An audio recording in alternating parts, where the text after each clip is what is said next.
一間經營地道葡菜嘅平民餐室，自1918年喺澳門開業，一做就係86年。經營餐室嘅爺孫3代，從來冇去過葡國，亦唔識得葡文，但係就以正宗華人血統，專攻正宗葡菜，將餐室變成葡國人嘅飯堂，成就第一代華人喺澳門經營葡國菜嘅經典。86年嚟不變嘅菜單，例牌嘅炸馬架要求，外層香脆，內層爽暖，平均一日賣出800粒，成為呢間餐室嘅鎮店王牌。經典嘅三角豆牛肚，每日賣出超過100碟，不但成為大眾食客每餐嘅必然之選，更為呢間碩果僅存嘅老字號食肆坤記餐室締造澳門飲食界嘅奇蹟。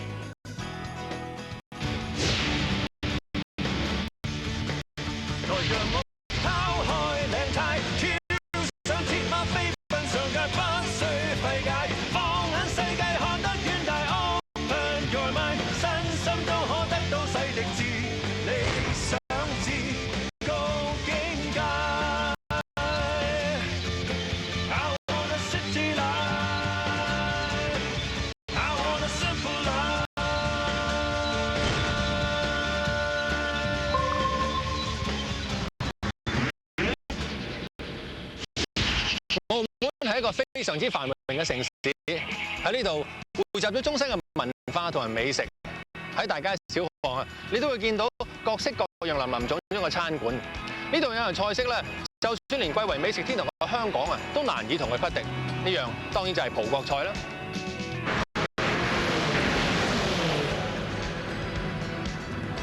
澳門由葡萄牙管治到而家，呢度嘅葡國菜咧已經有幾百年嘅歷史㗎啦。所以大家嚟到澳門咧，都會試試呢度嘅地道葡國菜式嘅。我而家淨係揾下咩好食啊，跟住我嚟啊！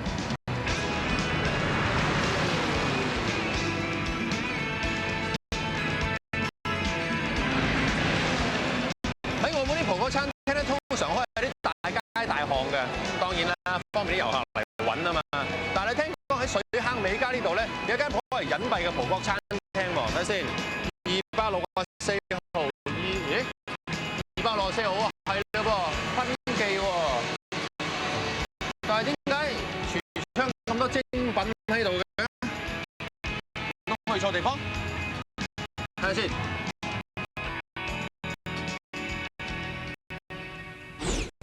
呢間餐室唔單止外表擺設唔似餐廳，就連裏邊嘅格局都一樣簡單得可以。茶餐廳嘅佈置，一般嘅平民雅座，同澳門葡國餐廳嘅豪華裝修可謂大相徑庭。但係呢一間毫不起眼嘅餐室，就偏偏係一間經歷咗86個寒暑嘅老字號食肆。佢自1918年開業至今，已經走過差不多1個世紀，可以話係葡國菜館中歷史最悠久嘅老大哥。由開業到而家，輾轉3代經營，以煮出最正宗嘅葡菜為號召，加上低廉嘅消費，所以長期以嚟都招來一批正宗葡人以及土生葡人嘅幫襯。每到食飯時候，呢間餐室咧都會非常墟冚。久而久之，呢度咧就成為咗各方葡人嘅大眾飯堂啦。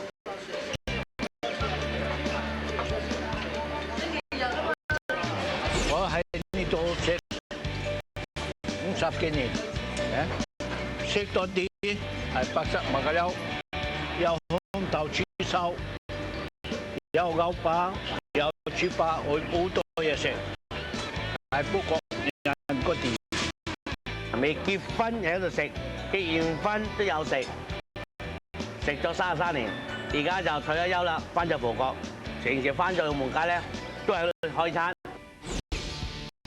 能夠延續呢一間飯堂接近1個世紀嘅，就係林家3代。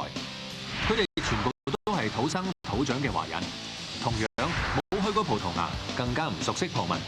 但係就憑住祖先嘅一身葡式廚房手藝，一齊成就咗第一代華人喺澳門經營葡菜嘅經典。而倫哥就係呢一間餐室嘅第3代當家傳人。佢繼承父親嘅衣缽，18歲入廚學煮葡菜，一做就係30幾年，差不多1/3個世紀。佢都同葡國人結下不解嘅之緣。阿倫哥啊，聽講你哋餐廳個名咧同葡國人有啲淵源㗎？係啊，因為咧個餐廳係我爺爺開嘅，咁我爺爺叫阿坤，咁呢個餐廳葡國客人咧就喺間葡國嘅戰艦裏面做，嗰個戰艦咧就叫 Van Store 啦，意思咧係勝利女神咁解。幾好意思啊！係啊，唔錯啊，咁咧亦都沿用咗好耐啦。倫哥同葡國人嘅深厚情緣，除咗係因為多年嚟吸納咗一批長期老客仔到嚟食正宗葡菜之外，喺後嚟逐漸開放嘅澳門，更加招攬咗好多嚟自各方嘅遊客，好似有台灣、歐洲，甚至我哋香港呢一批食客慕名幫襯。每個食客入到嚟呢度，都必定會點選葡國菜中獨有嘅菜式馬介休。馬介休其實咧係經過海鹽醃製而成嘅挪威鱈魚。16世紀嘅時候，葡萄牙人為咗防止魚肉變質，於是就將魚獲直接埋喺鹽堆裏邊。經過幾個月嘅時間，輾轉運到澳門，就被當地人稱為葡國鹹魚啦。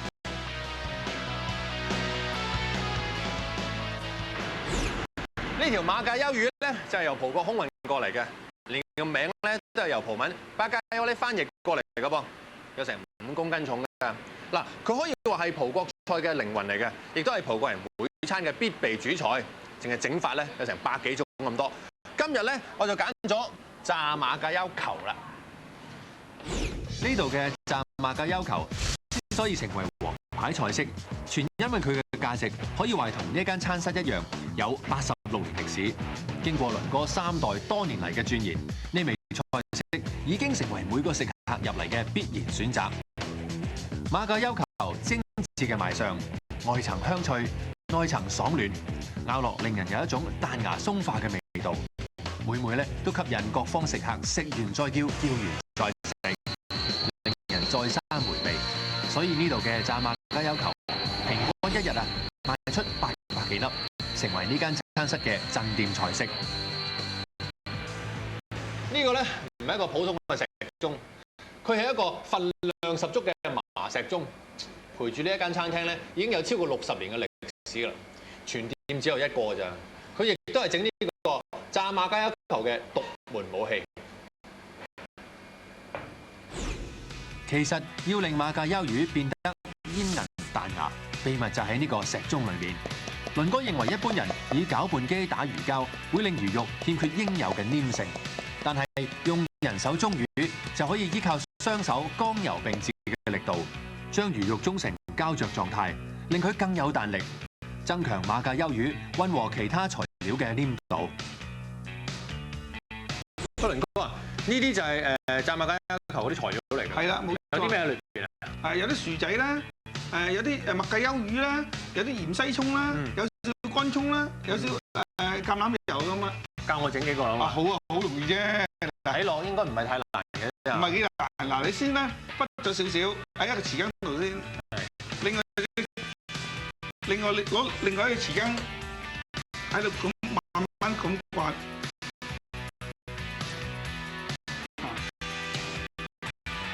咁樣刮，點解我刮唔到嘅？咁好簡單嘅。點解我想問咧？就係全部炸馬介休球都一定要咁嘅形狀嘅？係啊，因為點解唔圓形咧？喺葡萄牙咧，因為航海國家，喺航海嘅時候好枯燥啊，所以中意整啲嘢咧有啲花款啊。嚟食咧懷念思鄉。即係攞兩隻羹喺度整下，有啲趣味咁啊。係啊。咁而家咁樣整好就炸得噶啦噃。係啊，炸得噶啦。OK，好啊，炸幾件食下先。好啊。要炸出一碟色香味俱全嘅馬介休球，喺選擇薯仔上咧就要特別留意啦。倫哥認為一般人選用台灣薯仔，因為當中咧帶有糖分，所以喺炸嘅時候咧好容易炸燶，所以佢就堅持選用石岐薯仔混合馬介休，因為佢本身含有較少嘅糖分，喺炸嘅時候咧就會容易令馬介休魚吸收佢嘅甘香精華。選好上乘嘅用料之後，香炸嘅步驟可以話係當中嘅重頭戲。以混和各種材料嘅馬介休魚放入油鑊中炸到香脆爽嫩，秘訣咧就係取決於選用橄欖油。橄欖油含有嘅溫和油分，能夠令本身肉質爽軟嘅馬介休魚得到中和嘅溫度，加上10分鐘嘅滾油炸香，就能夠進一步減低魚本身嘅鹹味，令到魚肉同埋材料混為一體，變得更有質感。而橄欖油含豐富嘅維他命，有幫助消化嘅作用，所以呢個健康菜式一直都大受歡迎。睇落都炸得幾乾身喎，冇乜油喎。第一啖就好香薯蓉味啊，覺得跟住就食到啲魚味。但係有個好大嘅分別就係平時咧都經常會食啲馬介休魚咧，嗰啲就非常之鹹嘅。但係呢個咧就唔知係咪溝埋啲薯蓉，或者溝埋其他材料咧，就淡身好多，個皮好香。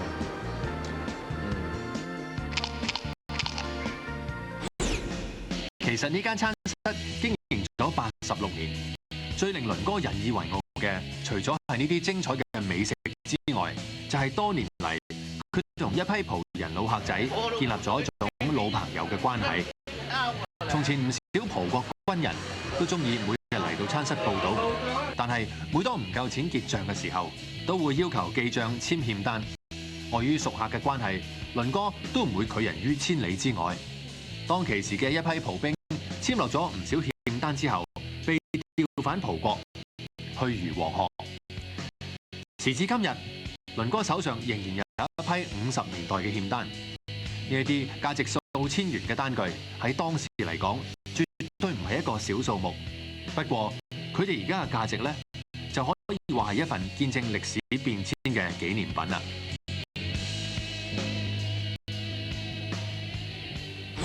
喂，倫哥啊，我見你咧自己都好中意收藏啲精品啊。係啊，我都有啲咁嘅興趣嘅，有啲係啲葡國嘅老朋友送俾我嘅。咁多個之中，最中意邊個？啊，例如咧，嗱呢個水壺都好有特色，係啲葡國老朋友送俾我嘅。咦？點飲啊？呢個點裝水啊？喺呢度咧係裝水，啊呢度係飲嘅。哦，咁啊幾好喎！即係你咁嘅嘢倒出嚟咧，就唔會掂到個嘴。係啊係啊，喺呢度透氣啊嘛。呢一啲充滿紀念價值嘅手信，正正係象徵住一種中葡文化嘅最佳結合。由殖民地到回歸，呢間老店經歷咗林家3代傳人，當中唯一保持不變嘅就係佢哋擁有一份歷久不衰嘅不變菜單。究竟呢一張菜單中嘅經典菜式三角豆牛肚，點樣又創出美食神話呢？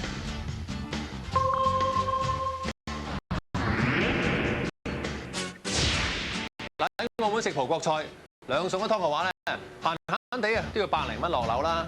不過原來喺30年前啊，喺呢一間餐廳裏邊咧，叫一個2餸一湯咧，只需要係2個半，冇錯，2個半咧就可以食到呢度嘅獨特菜式。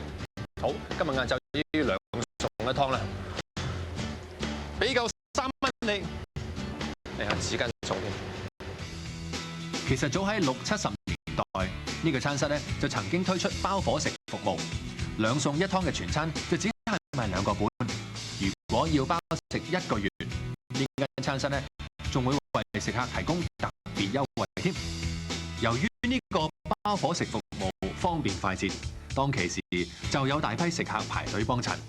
為咗應付人龍，倫哥嘅爸爸就諗出一個精選套餐嘅菜單，即係每日指定套餐菜式，星期一到星期日每日不同。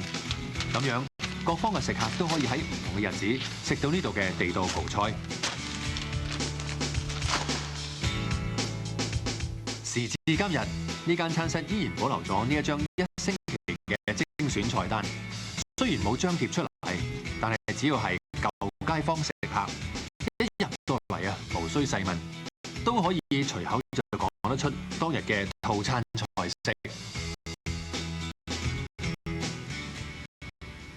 喂，聯哥，呢度個菜單聽講86年嚟都冇變過。係啊，點解啊？因為咧葡國人咧，佢嚟澳門嘅時候多數係單身啊。我哋咧就做生意咧，以包伙食嘅形式嚟做生意嘅。啊，即係為咗保持呢個傳統咧，我哋而家今日都係咁。今時今日都係咁啦。喂，咁我知道咧，星期一到星期日咧，你 set 咗唔同嘅餐嘅喎。係啊，記唔記得晒？記得晒。講嚟聽下。好啊，例如禮拜一咧食煎牛扒雜燴飯啦，禮拜二咧食煎牛肝啊肉醬意粉啊，禮拜三咧食葡國血鴨啊煙豉陰力蛋啊，禮拜四食雞粥啊豬手紅豆啊，禮拜五食燴排骨啊炸魚啊，禮拜六咧食豬手白豆啊，禮拜日咧食牛肚三角豆啊，同埋食炸魚啊。好記性喎！喂，呢個牛肚三角豆係招牌菜嚟㗎，係咪啊？係啊，整碟試下。好啊。由於三角豆牛肚係葡國菜嘅經典菜式，所以就放喺星期日嘅菜單裏邊，咁樣就更加可以吸引各地嘅遊客到嚟品嚐。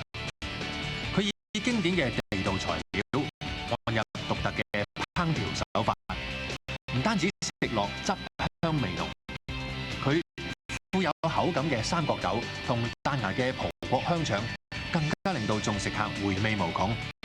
所以每日嘅飯市呢間餐室總會聚集咗不同嘅食客，為嘅就係要品嚐呢一味充滿殖民地元素嘅三角豆牛肚。而佢每日最高仲可以賣出超過100碟添。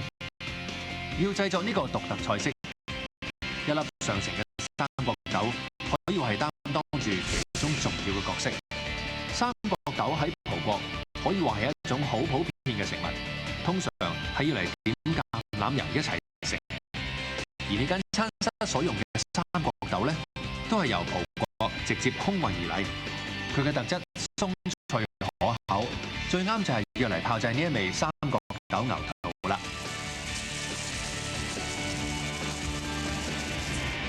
嗱，呢包咧就係三角豆，或者我哋香港叫鷹嘴豆啦。阿倫哥啊，其實鷹嘴豆或者呢三角豆點樣揀佢靚唔靚啊？咁啊揀嘅方法咧好簡單啫。你先咧表面睇下咧有冇蟲蛀啦，係咪啊？另外咧，一個最有效嘅方法咧，就係你插隻手落去，咁你隻手咧感覺到冰涼咧，嗰啲豆咧就肯定係好噶啦。如果係熱嘅時候咧，呢啲豆咧肯定係壞嘅，就煲來煲唔腍嘅。咪你哋先識㗎，我哋都咁樣唔係嘅，一般人係啊都得，你試下咧。真係兩個外邊。係啊。可能就係冇蟲蛀，所以冇咁熱會唔會？都會有原因嘅。咁呢個就真係靚喎，呢包。係啦，呢包係靚。可以嘅。揀選咗優質嘅靚豆，就要將佢煮出香濃嘅味道。當中嘅秘訣就係要將呢啲三角豆放喺清水裏邊浸6個鐘頭，因為三角豆本身比較乾身，咬落咧會比較硬。如果浸佢幾個鐘頭，藏喺豆入邊嘅纖維組織就會慢慢打開，而三角豆咧就會開始發大，變得較為軟身，容易同牛肚嘅味道互相融合。牛肚我哋喺香港都成日食㗎啦，而呢度所選用嘅牛肚咧，佢表面咧就一格格咁，好似蜂巢咁嘅。呢啲咧就稱為蜂肚，亦都係最靚嘅牛肚嚟嘅。要將呢個牛肚整到好味道咧，起碼要燜佢3個鐘頭啊！要將牛肚燜到出味，竅門呢就係要一煲足夠份量嘅水，水量必須要蓋過牛肚，再以猛火煮10分鐘。目的咧就係要令牛肚煮到7、8成熟，減少牛肚收縮變形，而肉質又唔會變得老韌粗糙。之後再用慢火燜煮，等煲入邊嘅水分慢慢蒸發，咁樣牛肚就可以吸收肉汁嘅精華，變得香腍鬆軟，融化喺三角豆嘅味道之中。嗱，呢一條咧就係好出名嘅葡萄牙香腸啦，淨係葡國先有出產嘅咋。嗱，由於佢比較香口嘅關係咧，好多葡萄牙人啊中意切開佢咧，就加啲蒜片就咁生食嘅。不過今日咧呢個小食咧就變成葡式嘅主菜啊，要嚟煮呢個三角豆牛肚。葡國香腸其實就係用葡國白酒同埋蒜蓉製作而成嘅豬肉腸。要煮出有豐富口感嘅葡國香腸，喺揀選材料方面咧就要落啲功夫啦。倫哥認為啊，只要要憑香腸嘅外表同切開後嘅腸肉，香腸嘅優劣就可以立見高下。因為一條優質嘅香腸，佢嘅腸衣必須係緊貼肉身，唔會帶有黏性。而切開新鮮香腸嘅時候，佢嘅橫切面亦都會充滿油亮光澤，肉心呈現微紅色，並且冇明顯嘅裂痕。咁樣嘅香腸喺煮出嚟嘅時候，就會較為堅實而富有彈性。預備好所有材料之後，最後一個重要步驟就係進行材料爆香。由於三角豆同埋香腸本身擁有一種特有嘅原味，為咗增加呢種味道嘅可塑性，就必須要加入其他材料，好似有乾葱、洋葱、番茄、葡國甜辣椒粉同鹹蝦葉嚟調味。因為呢啲香料配菜都含有刺激性嘅味道，能夠打開三角豆同香腸本身嘅精華成分，再加上猛火嘅香炒過程，呢個葡國菜式就可以散發出香氣四溢嘅原汁原味啦。哇！呢碟餸睇落去咧，真係已經好滿足、好飽肚，因為個份量好大。試下先，幾好味喎！三角豆咧有啲似磁實，試香腸先。我覺得係好中西式混合埋一齊咯，因為有啲牛肚，我覺得有啲似食牛雜，但係我諗我肯定食唔晒呢碟嘅。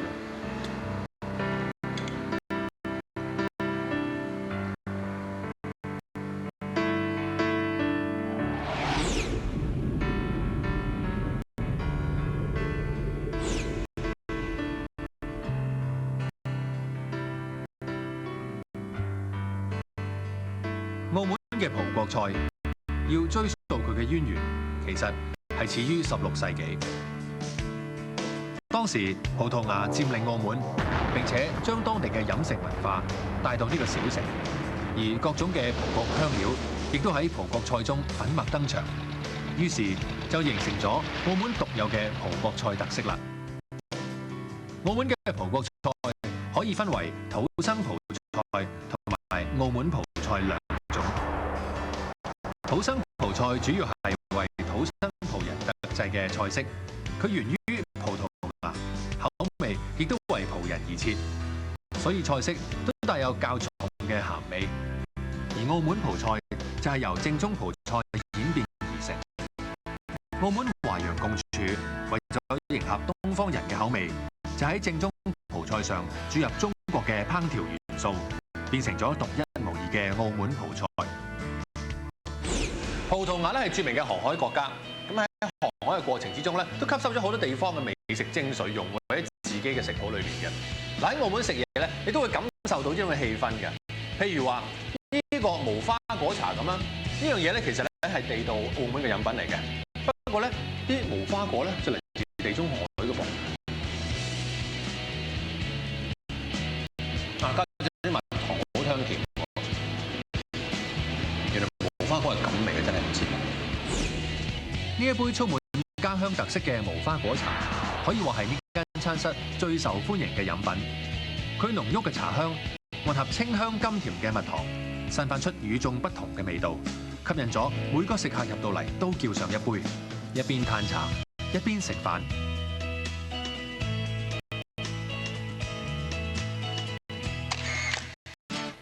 呢間餐室經營咗86個年頭，由最正宗嘅葡菜到一杯家鄉無花果茶，點點滴滴都係林家3代多年嚟嘅心血結晶。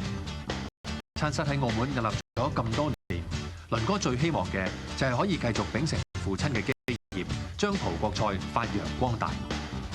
一連15集嘅食出奇蹟咧，到今日已經圓滿結束啦。喺過去咁多集裏邊啊，我哋介紹過好多食肆，憑住自己嘅毅力同埋奮鬥精神，創造出一個又一個嘅奇蹟。好似有四川擔擔麵、象拔蝦丸同埋香港首創嘅絲襪奶茶咁。喺拍攝嘅過程裏邊咧，我學到一樣嘢，就係只要你肯付出嘅話，一個好簡單嘅菜式咧，都可以變成一個飲食嘅傳奇。都不妨參考下，創造自己嘅奇蹟啊！好，我哋有機會喺下一輯嘅食出奇蹟再同大家見面，拜拜。